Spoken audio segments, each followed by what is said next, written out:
आरती अंजलि अवस्थी की यह कहानी अब एक बिल्कुल नए मोड़ पर आ चुकी है। एक ऐसी तस्वीर, एक ऐसी फोटो जिसने आरती की पूरी जिंदगी बदल कर रख दी। शुरुआत होती है वेद और आरती के जज्बाती टकराव से। वेद बार बार आरती को फोन करके ये जताने की कोशिश करता है कि उसका दिल आज भी सिर्फ और सिर्फ आरती के लिए धड़कता है। वेद कहता है, आरती, मैं तुमसे बहुत ज्यादा प्यार करता हूँ। तुम ही मेरी दुनिया हो और मेरे जीने की वजह भी। लेकिन दूसरी तरफ आरती इस रिश्ते को लेकर बिल्कुल सख्त हो चुकी है। उसका जवाब वेद को झकझोर कर रख देता है। आरती गुस्से में लेकिन बहुत मजबूती से कहती है, वेद, तुम शादीशुदा हो।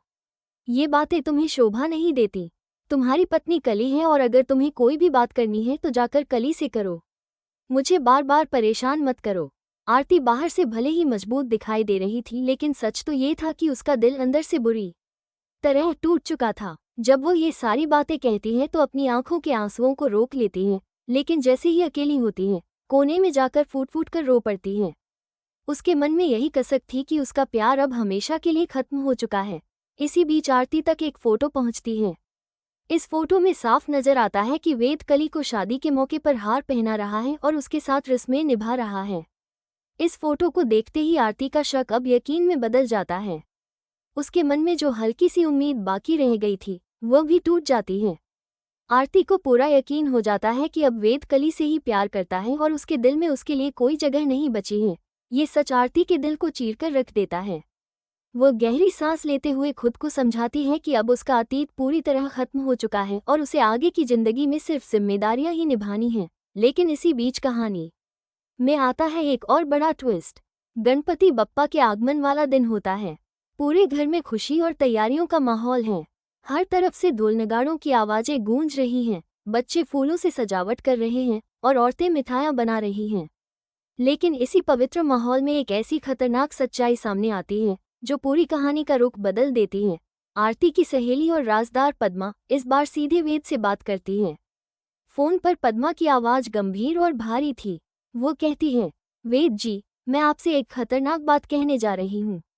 लेकिन इससे पहले आपको मुझे वचन देना होगा कि आप ये बात किसी को भी नहीं बताएंगे। ये राज अगर बाहर गया तो बहुत बड़ा हंगामा खड़ा हो जाएगा। वेद हैरान होकर जवाब देता है, पद्मा जी, आप निश्चिंत रहिए। मैं वचन देता हूँ, ये बात मेरे सीने में दबी रहेगी। तभी पद्मा उस राज से पर्दा उठाती है।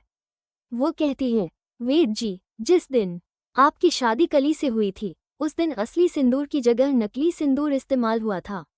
दरअसल मुझे सिंदूर लाने को कहा गया था, लेकिन गलती से मैं लाल कलर लेकर आ गई थी और उसी से कली की मांग भरी गई थी। ये सुनकर वेद के पैरों तले जमीन खिसक जाती है। उसकी आंखें फटी की फटी रह जाती हैं। वो जोर से कहता है, क्या? ये कैसे हो सकता है? मतलब मेरी और कली की शादी असली ही नहीं थी?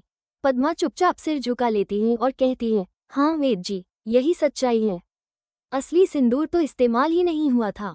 आपकी और कली की शादी सिर्फ एक दिखावा थी। असल मायनों में वो शादी कभी हुई ही नहीं। वेद का दिमाग घूम जाता है। उसे एक ही पल में यह एहसास हो जाता है कि वो अभी भी आज़ाद है। उसका रिश्ता कली से सिर्फ नाम का है और अगर वो सच में किसी से शादी करेगा तो वो सिर्फ और सिर्फ आरती होगी। अब वेद का दिल एक ही नाम पुकार रहा था, आरती। उसे वही अपनी जीवन साथी नजर आती है। इसी जोश और दृढ़ निश्चय के साथ वेद तुरंत आरती के पास पहुंचता है। गणपति बप्पा की आरती चल रही थी। घर में चारों तरफ शंख और घंटियों की गूंज थी। इसी पवित्र मौके पर जब सब लोग भगवान के सामने हाथ जोड़कर खड़े थे, वेद सीधे आरती की ओर बढ़ता है। आरती कुछ समझ भी पाती उससे पहले ही वेद उसके सामने खड़ा होकर उसके माथे पर सिंदूर भर देता है। उस पल का नज़ारा देख हर कोई दंग रह जाता है। पूरा माहौल जैसे ठहर जाता है। चारों तरफ सिर्फ एक ही सवाल गूंजता है, क्या अब वेद और आरती का रिश्ता सच में जुड़ चुका है?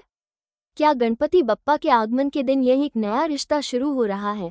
आरती की आंखों में आंसू थे, लेकिन यह आंसू खुशी के थे या गम के, ये कहना मुश्किल था। कहानी वहीं से आगे बढ़ती है जहां आरती को ये यकीन हो चुका था कि वेद अब कली से प्यार करता है। लगातार मिल रही तस्वीरें और बातें उसकी सोच को और मजबूत बना रही थीं, लेकिन असलियत तो इससे बिल्कुल अलग थी। इस सच का खुलासा हमें आज के एपिसोड में देखने को मिलता है। वेद आरती के सामने आकर कहता है, आरती, जो कुछ भी तुम देख रही हो या सुन रही हो वो सब सच नहीं है। दरअसल मुझे ब्लैकमेल किया जा रहा है। कली मुझे मजबूर कर रही है कि मैं वो सब करूं जो वो चाहती है। जो तस्वीरें तुम तक पहुंच रही हैं, जो बातें कली तुम्हें बता रही है, वो सब एक साजिश है। लेकिन सच यही है कि मैं सिर्फ और सिर्फ तुमसे प्यार करता हूँ। आरती हैरान रह जाती है। उसे विश्वास नहीं होता कि कली इतनी बड़ी चाल चल सकती है। वो कहती है, जिसे मैं अब तक मासूम समझती रही, वो तो असली सांप निकली। इसी बीच कहानी का अगला मोड़ सामने आता है। कली खुद फोन पर आरती को कॉल करके कहती है, आरती दीदी, आज आपको एक खास बात बताना चाहती हूँ। राजपूत परिवार की तरफ से मुझे डायमंड से भरा नेकलेस गिफ्ट आया है, और ये नेकलेस मुझे किसी और ने नहीं बल्कि वेद जी ने अपने हाथों से पहनाया है। आरती यह सुनकर सकते में आ जाती है। वो सोचती है कि क्या वाकई वेद ने ऐसा किया होगा। उसे राजपूत परिवार से गिफ्ट आने की बात पर तो यकीन हो जाता है, लेकिन ये हजम नहीं हो रहा था कि वेद खुद जाकर कली को डायमंड का हार पहनाए। वहीं दूसरी तरफ वेद सीधे सीधे आरती से कहता है, आरती, मैं कसम खाकर कहता हूँ कि यह सब झूठ है। मैंने न तो कली को कोई नेकलेस पहनाया है और न ही कभी उससे इश्क का इजहार किया है। तुम जानती हो मैं सिर्फ तुमसे मोहब्बत करता हूँ। कली मेरे लिए केवल एक दिखावा है, एक नाटक। यह एक ऐसा खेल है जिसमें मुझे जबरदस्ती फंसाया गया है, और तुम ही हो जो मुझे इस जाल से निकाल सकती हो। वेद की यह बातें सुनकर आरती अंदर से हिल जाती है। लेकिन तभी कली वहां आकर चिल्ला पड़ती है, वेद जी, आपको शर्म नहीं आती? अपनी पत्नी के सामने किसी और औरत के लिए इश्क का इजहार कर रहे हैं। वेद बिल्कुल थाम होकर कहता है, हाँ, मैं सच बोल रहा हूँ। मैं पहले भी कहता था और आज भी कह रहा हूँ कि मैं सिर्फ आरती से प्यार करता हूँ। मेरी दुनिया, मेरी जिंदगी सब कुछ आरती है। कली का गुस्सा अब चरम पर था। वो चिल्लाकर कहती है, तो अब तुम सबके सामने मेरा मजाक उड़ाओगे? मेरी इज्जत मिट्टी में मिलाओगे? ये सारा झगड़ा आरती फोन पर सुन रही होती है और उसका दिल अंदर तक हिल जाता है। लेकिन कहानी यही नहीं रुकती। कुछ ही देर बाद आरती के पास एक फोटो आता है। उस फोटो में साफ दिख रहा होता है कि वेद कली को हार पहना रहा है। ये तस्वीर आरती के लिए किसी बड़े झटके से कम नहीं होती। उसके पैरों तले जमीन खिसक जाती है। अब तक जो बातें उसने सुनी थीं, वेद की सफाई और कली की साजिश, सब कुछ गड्ढमड्ढ हो जाता है। आरती सोच में पड़ जाती है, क्या ये भी कोई नया खेल है? क्या कली सच में मुझे बेवकूफ़ बना रही है या फिर वेद भी इस खेल में शामिल है? आरती की आंखों में आंसू हैं, लेकिन दिल में गुस्से की आग जल रही है। वो अब ठान लेती है कि सच्चाई का पता तो उसे लगाकर ही रहना है, चाहे इसके लिए उसे कितनी भी बड़ी कुर्बानी क्यों न देनी पड़े।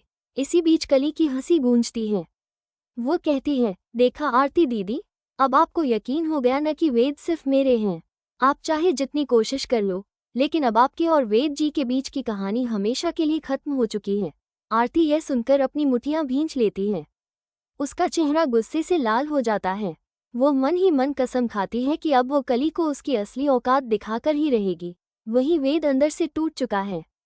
वो बार बार आरती को ये समझाने की कोशिश करता है कि यह सब एक षड्यंत्र है, लेकिन तस्वीरें और हालात ऐसे हैं कि आरती का मन दो हिस्सों में बंट गया है। एक तरफ वेद की बातें, उसका इश्क, उसकी आंखों की सच्चाई, और दूसरी तरफ कली की चालें और तस्वीरें। आरती रात भर सोचती रहती है। उसका दिमाग कहता है, शायद वेद सच बोल रहा हो, लेकिन उसका दिल कहता है, अगर वो सच बोल रहा होता तो ये तस्वीरें कैसे आएं? कहानी अब एक ऐसे मोड़ पर पहुंच चुकी है जहां आरती को बहुत बड़ा कदम उठाना है। वो फैसला करती है कि अब वो कली से सीधा सामना करेगी। उसके पास अब सब्र का बांध टूट चुका है। एपिसोड के अंत में दिखाया जाता है कि आरती अकेले खड़ी है, उसकी आंखों में आंसू है और होठों पर बस एक ही वाक्य, अब खेल खत्म होगा। कली ने जो किया है उसका हिसाब मैं उसे जरूर चुकवाऊंगी। और यहीं पर आज का एपिसोड खत्म होता है। आगे की कहानी में देखने वाली बात होगी कि आरती कली के खिलाफ क्या कदम उठाती है और कैसे वो वेद की सच्चाई को सबके सामने लाकर रखती है।